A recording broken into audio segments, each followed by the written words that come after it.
California can throw some really weird weather conditions your way, from being too hot, too cold, drought conditions, too wet, all over the place. So today, let's go specifically look at the Annona species in the yard that do very well on their own, even in the ground, and which ones need a little bit of help from me, whether it's growing in the pot or in the greenhouse. Let's go. And this is a Fingersop seedling I planted, I think 2, maybe 3 years ago. Keeps almost dying in the winter, but it's coming back okay. Next to it is my Annona Meritima, which was doing excellent in a pot. And now in the ground, it is struggling to make it, but it's gonna live here in the ground, whether it likes it or not. It is flowering though. Can I get the flower? There's a flower. Here's another flower. They're just not pollinating like they did when it was in a container. So, oh well. I hope it eventually gets its groove and it starts producing fruit again. Here's the other side to show you what the Meritima looks like. Green bloom right there. They turn yellow when they get open. Oh my God. That is possibly a pollinated fruit right there. One of the only Annona so far in the ground up front is my Pinks Mammoth. Now, I don't really understand this plant. After 6 years of growing it, I grew it from seed. It came pretty damn true because I've had fruit. Go check out my video about the fruit I got from this before. Here's the thing, growth shape super funky. This year, I thought I was gonna lose it because it did not leaf out until maybe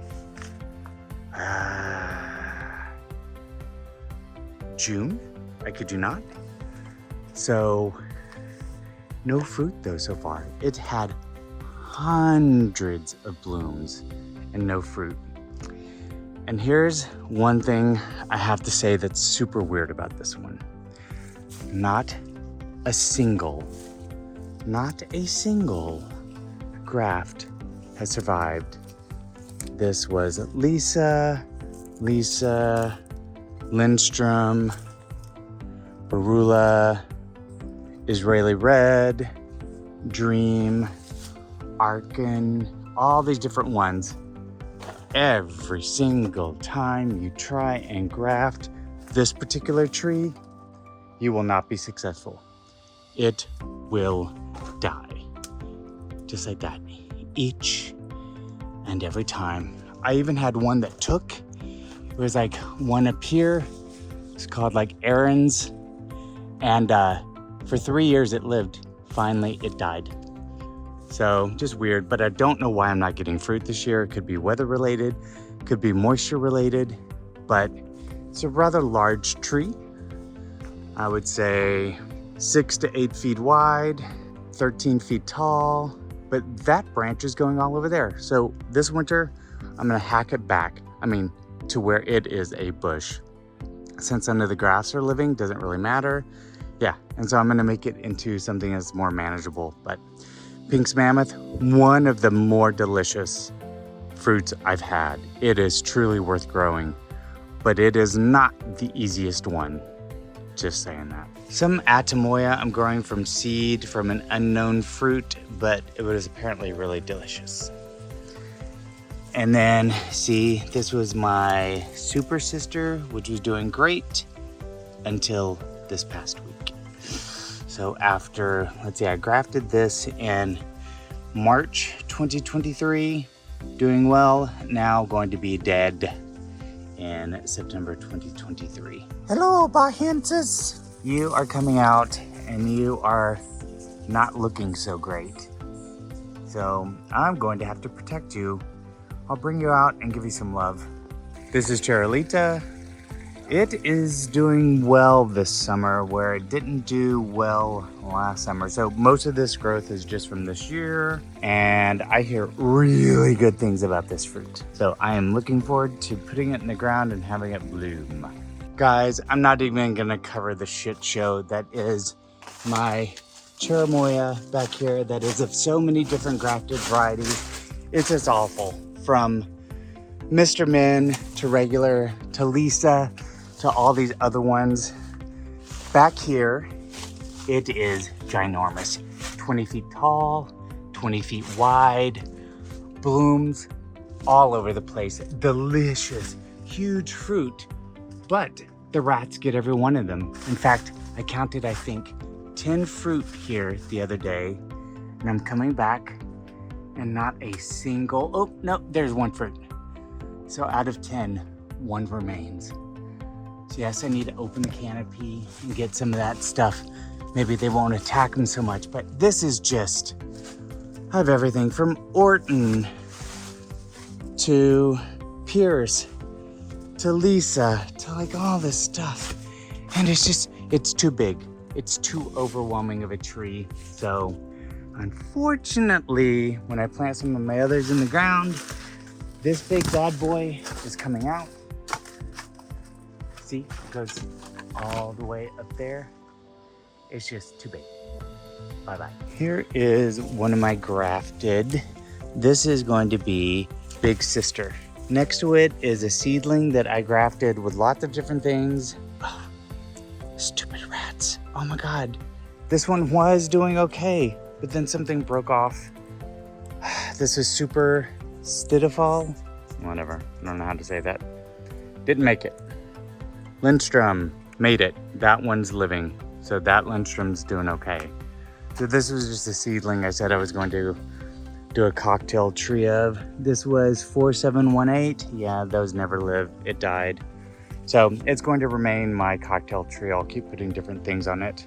This is a special Annona diversifolia Raspberry Creme. It struggles like mad, but you know, I protect it in the winter because it doesn't like being outside. But, you know, I planted it in 2021, and this is how big it is. Grew this one from seed.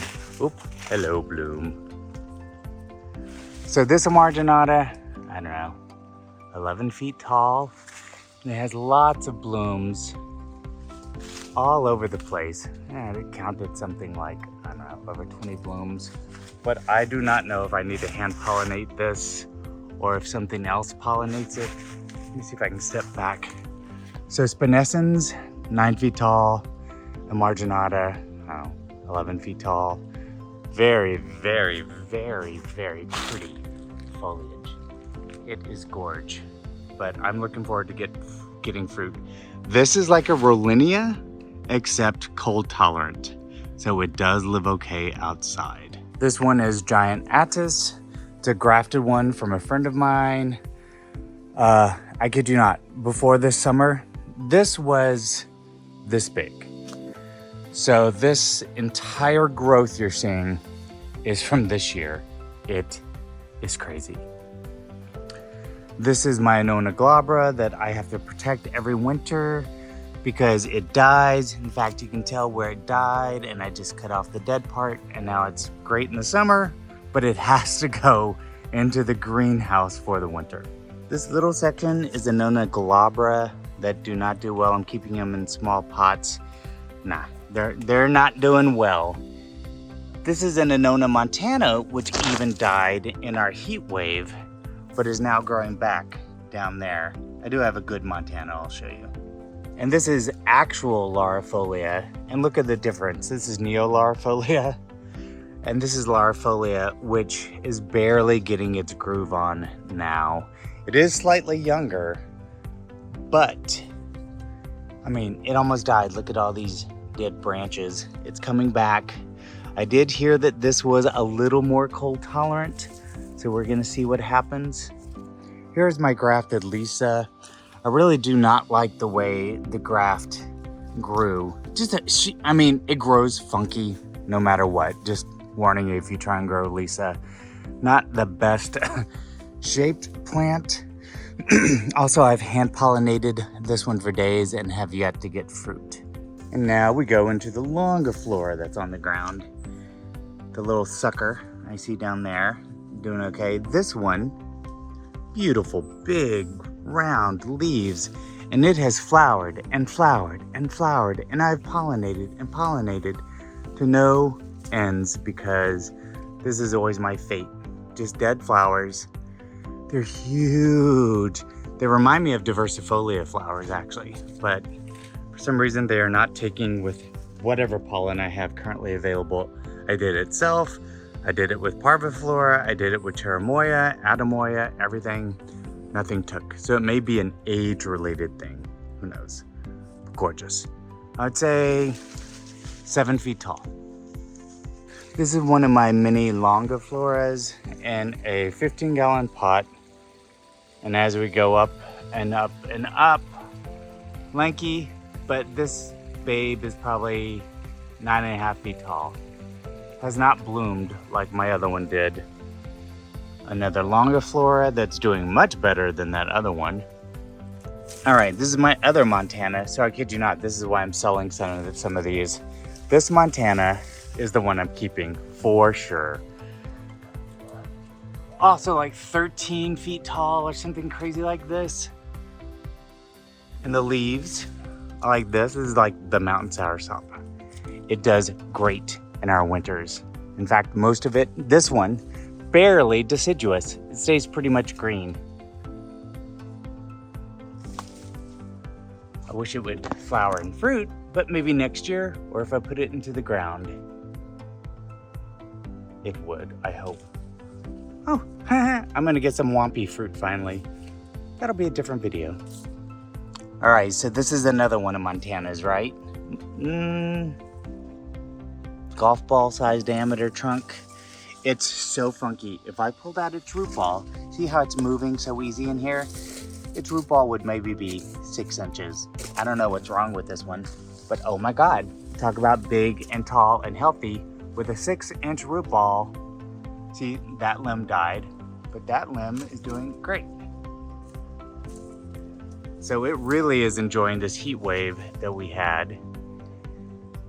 And when you go up there, I kid you not, that's like 13 or 14 feet tall.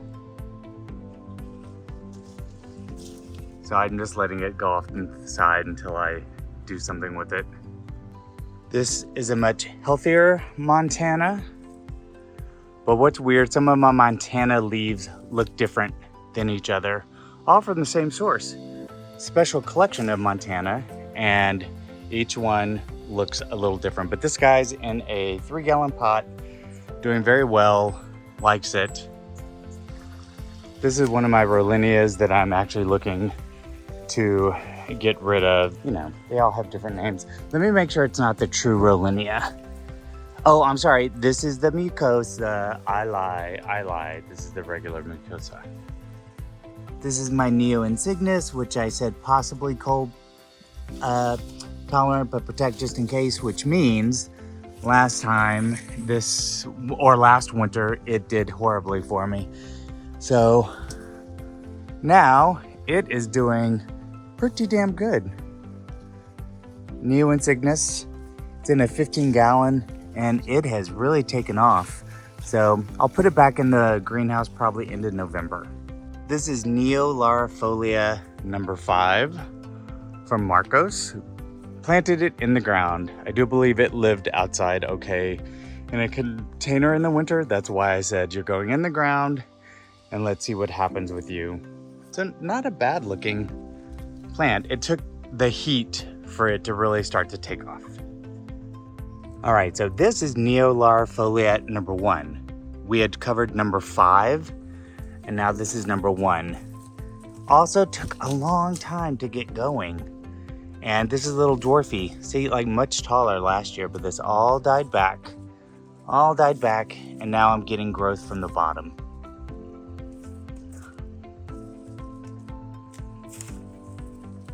Beautiful leaf structure though. All right, down here is Annona Neosalicifolia. So Neosalicifolia, let's follow this guy up. Also took a while to get adjusted. I think the ground, my soil, is not something they love. So you can see all the dead branches that were on it, and now it's spouting new branches. Beautiful leaves. This is my Neosalicifolia. Pretty distinct foliage in a 1-gallon pot. Pretty sure I have to protect this one in the winter. Let's see, when did I plant it? In 2021. So it's also a pretty fast grower. And this is another one of my Annona folias. It is doing great. This is one of my champs. This is Parvaflora. I mean, oh my God. So it hasn't bloomed though, even though the Parvaflora in the 1 gallon, which I'll eventually show you, has bloomed. So this one is one of my pride and joys. Can't wait for it to put out some flowers and fruit. But sadly, what happened to it is we had a freak rainstorm this summer in Southern California. We got 5 inches of rain. When I came back, this was maybe a month and a half ago, outside, it had split. It had split in 2 because it had fallen on the ground. So I came and I tried to, tape it back together as best I could. And it may have joined again right there. I'm gonna go get some more rubber bands and see if I can keep it together, but fingers crossed, because this one is growing better than all the other ones. And look, see what I'm saying? The other Parvaflora, very different leaves, just super different. It's not the same tree, so I think one must be a hybrid. This is one of the Parvafloras that I think is a hybrid because it looks nothing like the other Parvafloras. Look how tiny the leaves are everywhere. So when I show you the Parvaflora I have in the ground, you're gonna say that's very different. But this is probably around 9 feet tall, maybe 10 feet as well. Has not bloomed, but I will make a home for it in the ground somewhere. Annona Parvaflora, not as good as the one in the ground, but I'm just letting you know it's in a 3-gallon pot. And it is tall. I'm 6 feet, this has got to be 9 feet tall. Another Parvaflora. This is my Paxton Prolific I grew from seed. Rats got last year's, but I'm going to be able to get this one this year because I will save it. None of my grafts on this particular one survived. Here's a Reticulata number 4. It's an Annona SP. What is my did not like cold nights brought inside, because I find this one to be a pretty special one. Its leaves remind me of Parvaflora. But it's huge. It's probably like 10 feet tall, doing well, but there was a lot of death and regrowth, but it'll go into the greenhouse. But yeah, so it's in a 15-gallon, but it's also 11 or 12 feet tall. No blooms yet.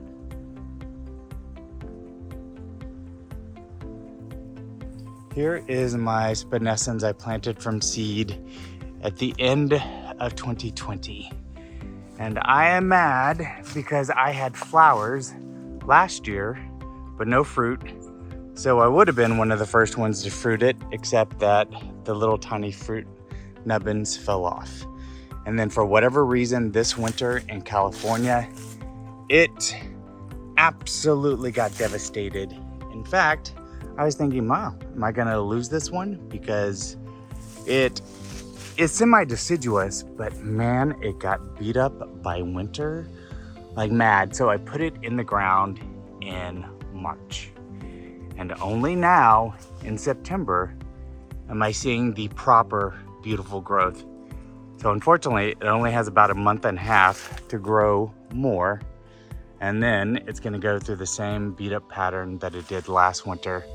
But like this is where the fruit was last year, but now that limb is dead. This is where the fruit nubbin was last year, but now that branch is almost dead. So really weird. This is one of my Spinescence. When you see the other one that I have in the ground, you'll see a much better growth habit. This is almost like a weeping growth habit. It's just funky and not very attractive. So I will be, look at all the mini branches. So wait till you see the one in the ground. That's going to be much better. Another Spinescence, which is in a 4-inch pot. Again, just wait till you see the in-ground one.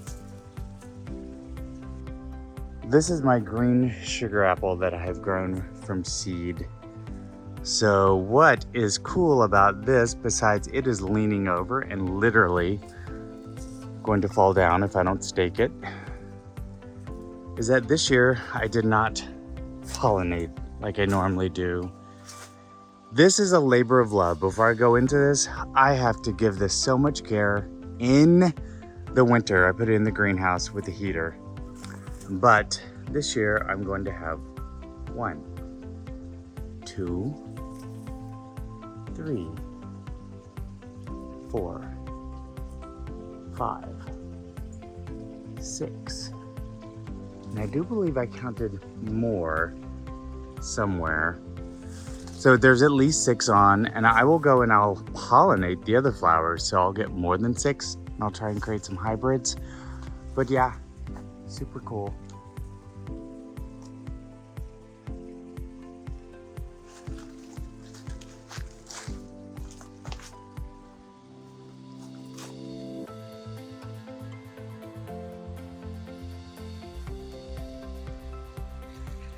Let's see, this is a little group of sugar apples that I have that are doing okay, not the best. Ooh, this one does not look good lately. Let's see, what is this one? This is my Kumpag Mauve, who is struggling. This is my red sugar apple. Ooh, nice new blossoms. It's almost at the end of September, so I highly doubt I'm gonna get fruit on these, but I will show you my fruiting green sugar apple here in a minute. This is my Kumpag Mauve, so where this one is probably not gonna make it, sad, this one is doing pretty good. And I have a couple of open flowers, so I will be cross-pollinating these bad boys. Come around here. Let's see, this is another red sugar. This is a red sugar. I swore I had an Israeli red here somewhere. I don't know where it went. But anyway, this is the cluster. All right, as we go into the greenhouse, I don't have all of them organized very well, and we probably won't be able to get through them all, but like here's one. This is my Monodora angolensis, so it is Annona relative. Oh, hey pretty guy, which one are you? Are you bahiensis? Let me look at my little tag, sorry. This is, oh, Herzogii.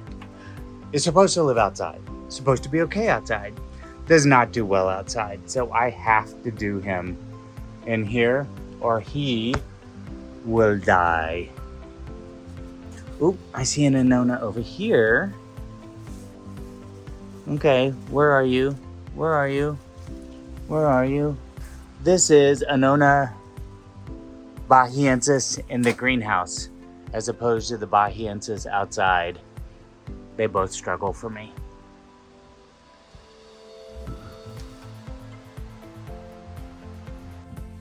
In the Annona family, here are a couple of my Pawpaws.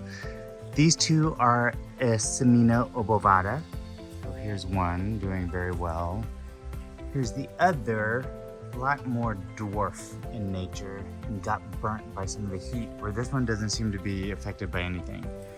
And then these are regular Pawpaws that do horrible in the summer, but great in the spring, and they do flower. These have flowered as well. But so the regular Pawpaw are now gonna go in the ground here where they get some shade from the yellow Hibberticaba.